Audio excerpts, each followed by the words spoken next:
Hello ladies and gentlemen, and welcome to another vlog based video. If you just come from the previous video that I made a video just talking about my experience at university while I was at UEA, and in certain parts of that video I mentioned about some stuff to do with programming languages in my course, and I mentioned that I was going to do another video based on my experience with programming languages. So here is that video. So I've just recently graduated from UEA with a degree in computer systems engineering, which is amazing. And there's a lot of stuff involved in that course to do with programming languages, right? We've had the opportunity to explore a variety of different languages in order to program different things in, and those languages include languages like Java, Python, C, C++, Matlab. I'm going to be talking about my experiences with these languages. Some of them I really like, some of them I really dislike, and I'm going to be telling you why I don't like them. I'm going to be telling you where they can be used in the future, and I'm going to be telling you what I think personally are the best languages to learn right now. So the first language that I had the experience with is Java. Java is an amazing language to learn, but it can be a bit tricky to learn at the beginning because of the syntax. My sixth form teacher, when he first started telling me about the language, he said when you start learning it, it will be syntactically annoying, is what he said. And I can understand why he said that. So basically in Python, this is how you would print out the words hello world to the console. In Java, this is how you would do the same thing. It's a little more complex, I'm sure you can see. There's more things going on, there's more special characters, there's more words that might look a bit confusing. It isn't just one line, it's a series of lines. And this can scare people away from learning Java when you see a more complex syntax like this. But Java is a very versatile language, and it is also designed to be easy to learn. Not quite as easy as Python in my opinion, but Java in general is not only easy to learn, but in my experience was very satisfying to learn. So we did Java back when I was in first year. So the very first module we did was a module called Programming 1, which entirely taught Java from the ground up. It taught us all the basic concepts of Java, from variables, iterations, selection, all the basics of programming in Java with all the syntax, and it was really satisfying to learn. Like, I was doing Java related stuff every day and constantly trying to challenge myself and learn new stuff related to Java all the time. We came back to Java in second year where we learned advanced Java concepts, including things like threads, nested classes, serialization, enums, lambdas, all sorts of stuff like that you wouldn't really need to be aware about until a little bit later on. And I used it again in my third year of university when I was making my third year project. I used it to make a game that involved some artificial intelligence. Now, I didn't have to use Java, but the reason why I used it was because it was my most comfortable language. Sometimes when you're programming in languages like Python, for example, it can feel very basic. The language can almost seem childish sometimes, even when you're doing something very complex like machine learning or developing quite an experienced and complex website. But Java doesn't feel like that at all. Java feels a lot more challenging and a lot more intricate and interesting to learn. You feel like more of a programmer when you learn it, which is ironic because one of the main features of Java is the abstraction away from memory, which is something that you don't have in C or C++. In C and C++, you have the responsibility of managing your memory in the computer. But in Java, that is taken away using the concept of a garbage collector. There's no need for the use of pointers. There's no form of like manual memory management in Java, which is great. But that's the reason why C programmers and C++ programmers don't particularly like Java programmers, because it's as if we're not capable of managing the memory. But if you learn Java, you can much more comfortably learn languages like C or C++. So Java has a lot of really interesting and relevant concepts such as object-oriented programming. It's an object-oriented language, which means you can use it to represent data in the real world, which makes a lot of sense because pretty much all data in the real world is object-based. This is the main reason why I use Java to make the game in my third year, because all the aspects of the game, the board, the players, the tiles, they're all object-based. It's much better to represent them as objects than as functions.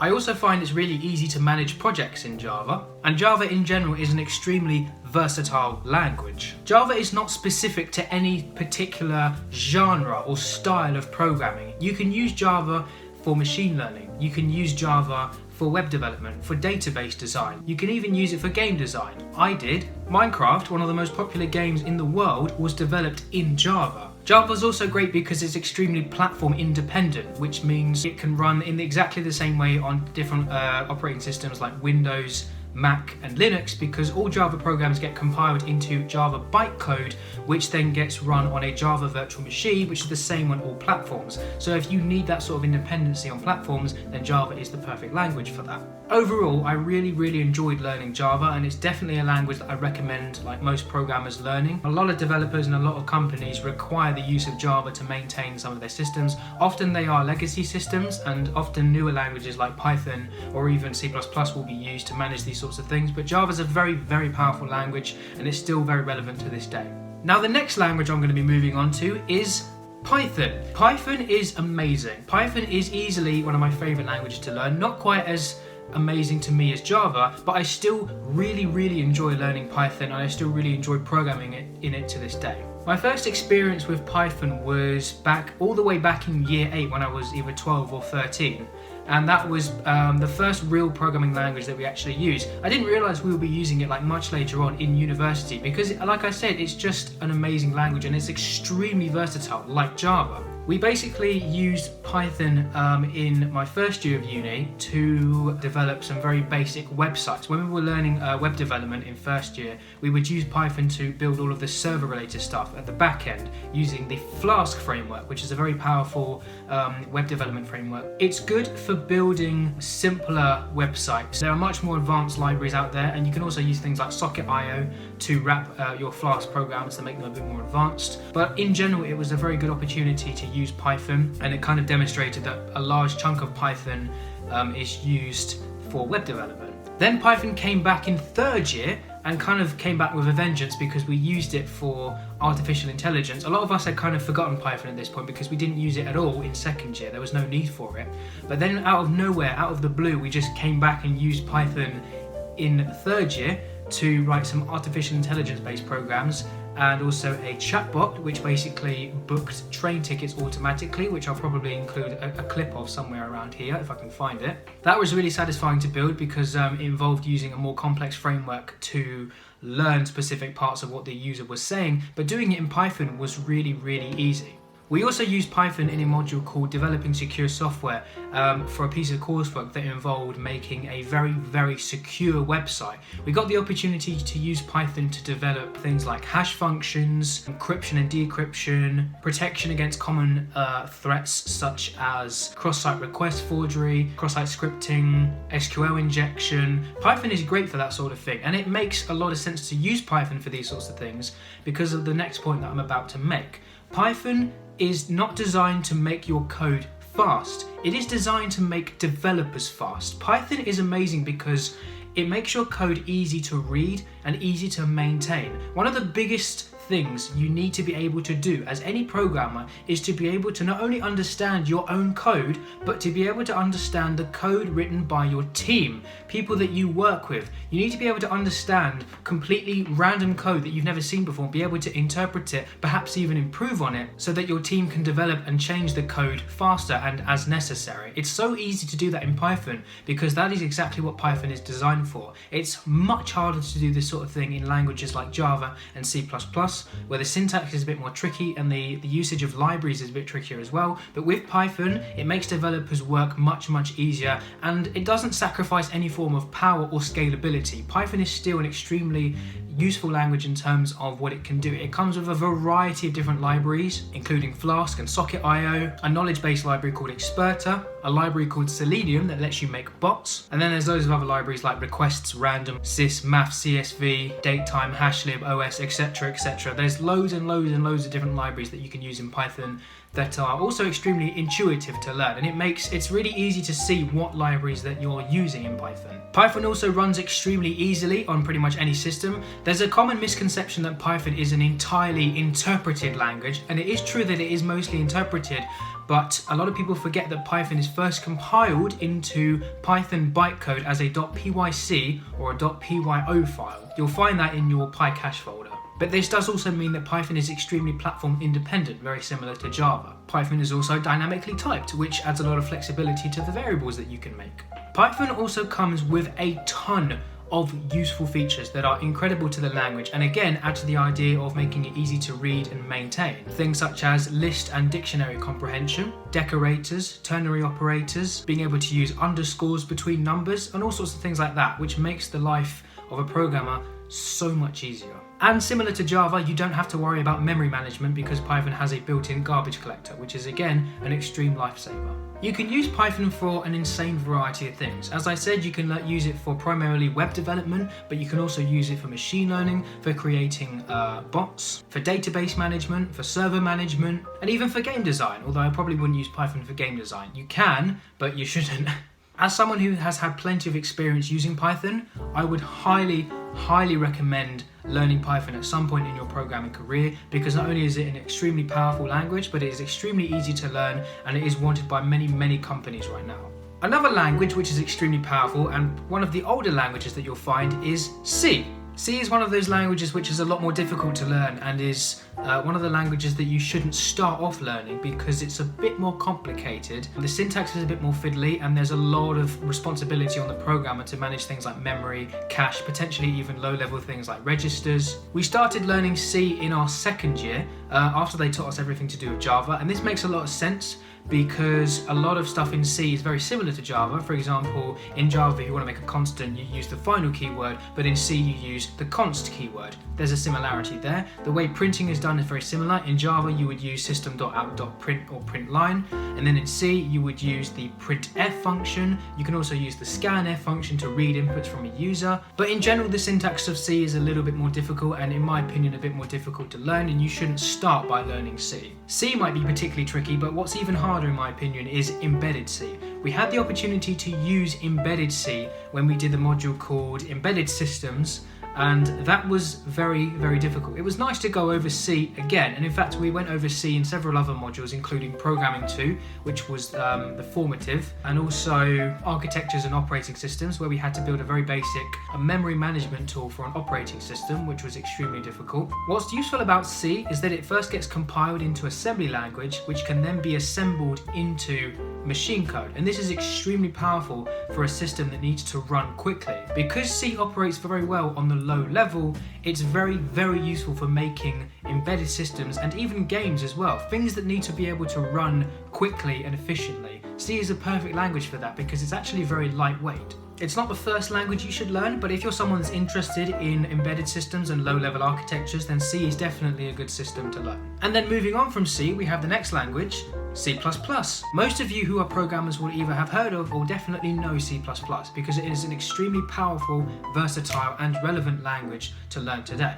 As I mentioned, we started learning C in our second year in a module called Programming 2, which is the same module where we learned Advanced Java, but towards the end of the year we started learning C++, which everyone was quite excited about because we knew that it was quite a powerful language and it was very useful in terms of the industry. But we didn't really go into much detail, not nearly as much detail as we did with Java, which was a massive shame really, because in terms of power, C++ is a lot stronger than Java, and it would have just been so much more useful if we could have learned that much more in terms of C++.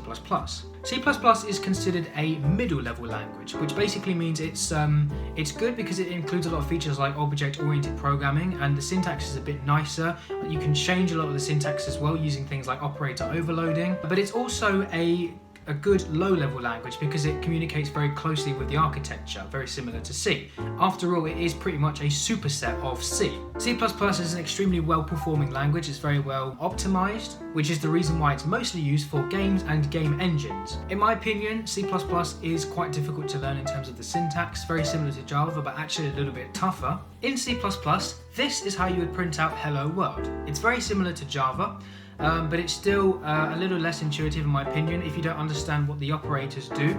But if you're able to learn C++, you'll find that it is an extremely versatile language. It can be used to make graphical applications or user interfaces. It can be used to manage database software. It can be used to make operating systems, as well as browsers, cloud-based systems, enterprise software, and literally so many other applications can be done with C++. It's a huge language. A lot of people complain about C++ because they think it's only really used to maintain legacy systems, which means systems that are no longer being updated, so it's used to maintain dead code and dead software. But this isn't entirely true. As much as C++ is not being updated as frequently as other languages like Python, it's still an extremely important language to learn today. Honestly, I really wish I could have learned C++ a lot more whilst we were in uni to have a bit more confidence before applying to different programming jobs, because C++ is one of those languages that you just need to know as a programmer. If people can see that you studied C++ and you have that on your CV as a very strong language,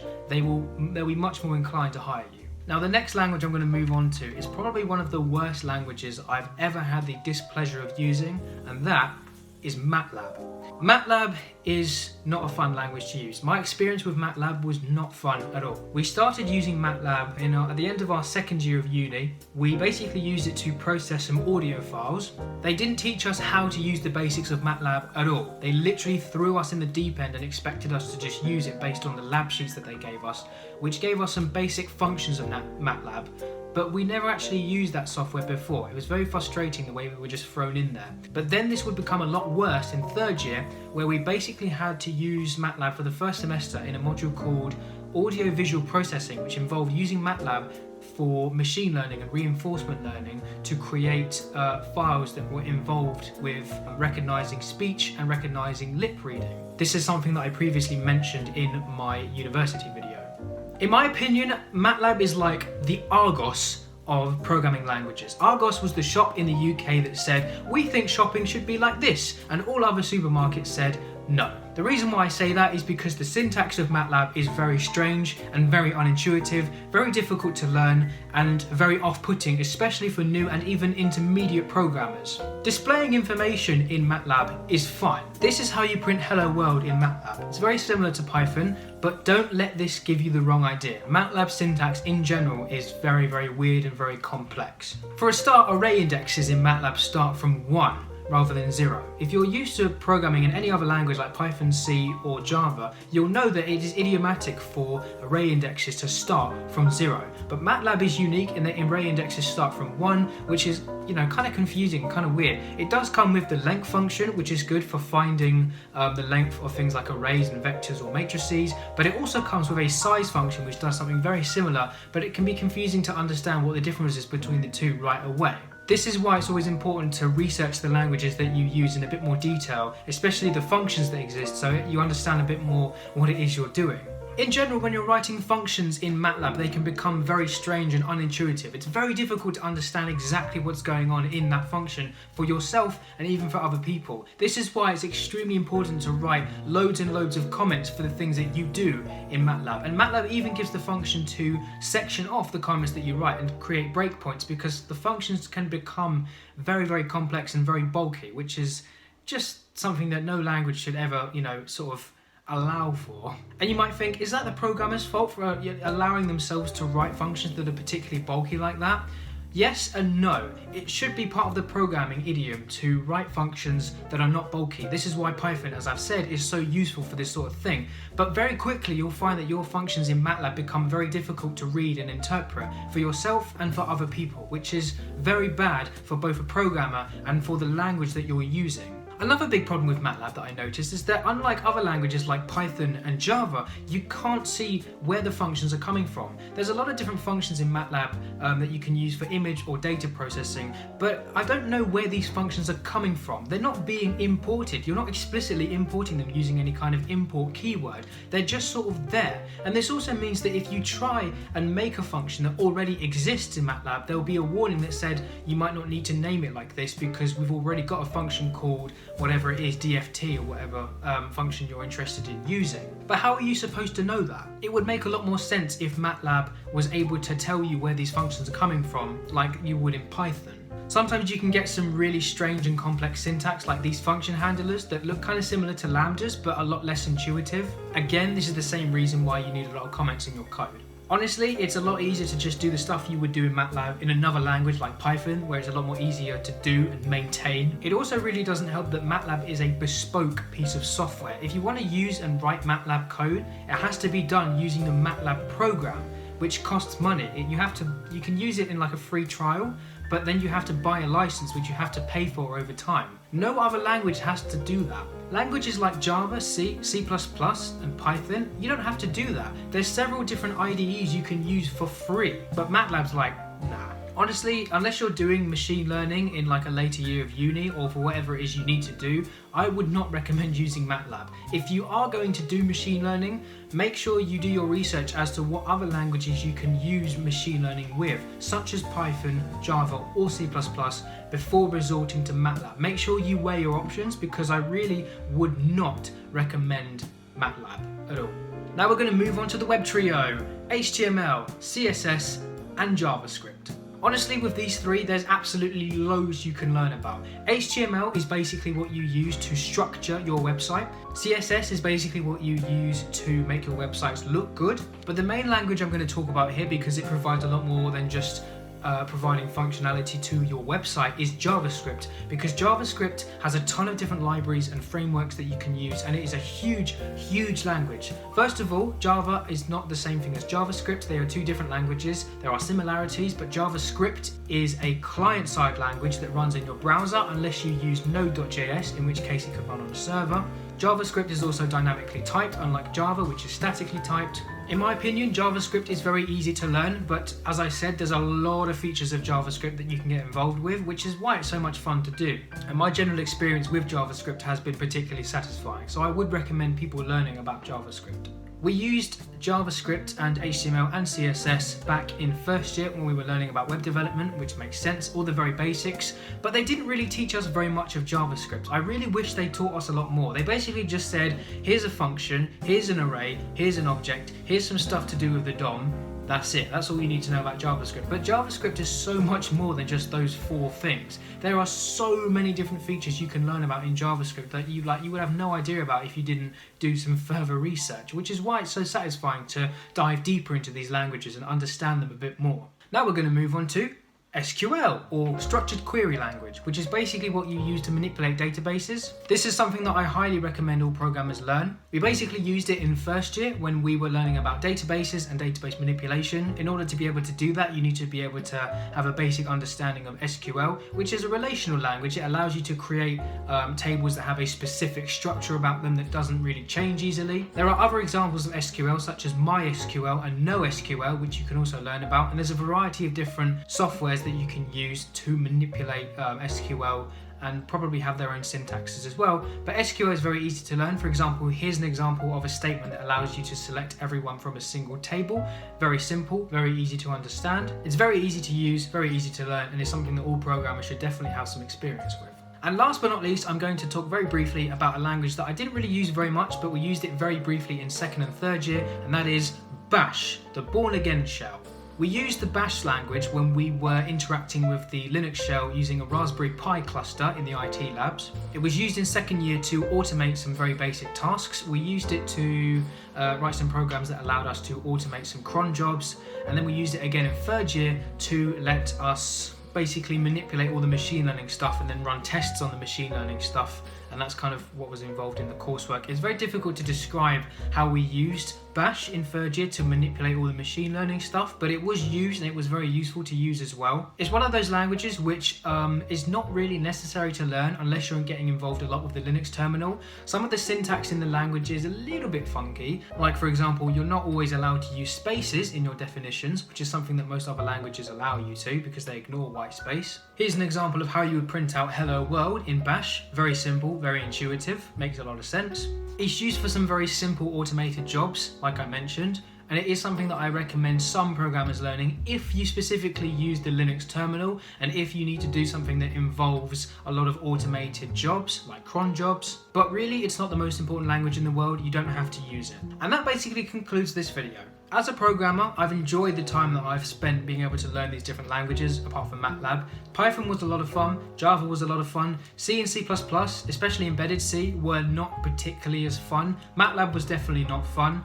Bash was okay, plus using the Bash terminal and just all the stuff involved with the Born Again shell was okay. It feels satisfying to be able to understand and use these languages, knowing where they're used in industry. And if you're someone that wants to start learning programming so you can do all these cool things, I would definitely, if I had to pick one, I would definitely recommend using Python, because Python, as I've said many times, is really easy to learn, easy to understand, easy to use, easy to maintain, and is extortionately versatile, and is still growing massively to this day. That's going to sum it up for this video. If you enjoyed the video and if you found this video helpful as a programmer or someone who wants to become a developer, please leave a like on the video, leave a comment if you have any questions or anything you wanted to comment about on in particular, and yeah, I'll see you guys next time.